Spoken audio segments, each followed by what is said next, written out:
I Am Doing the Book, and Then There Were None by Agatha Christie.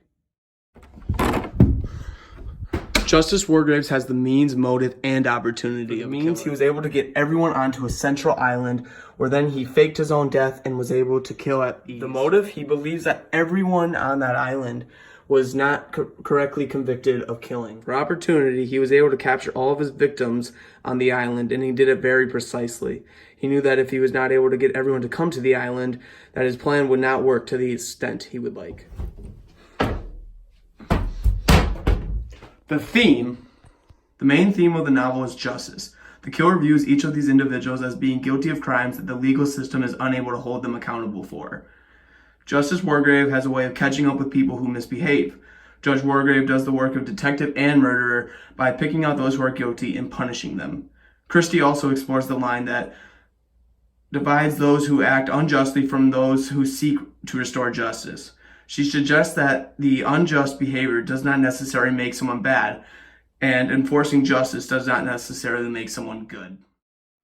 The first clue is that Justice Wargrave is a judge, and so his profession lets us know that he is fanatical about justice and making sure that people are punished. His profession corresponds perfectly with his profile as a killer who wants people to know what they've committed. The second clue is that he's not fully guilty.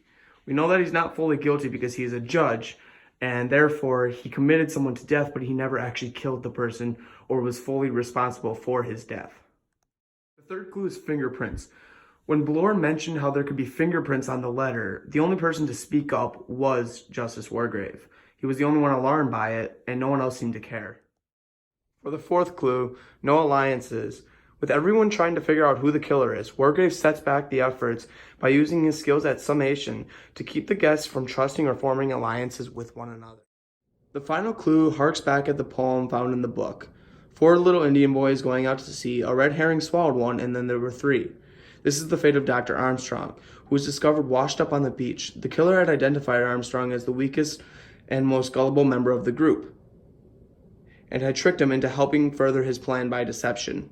A red herring is a trick or distraction, and the inference is that the clue should help identify Armstrong as somehow being implicated into the plot. Hey buddy, what you got there?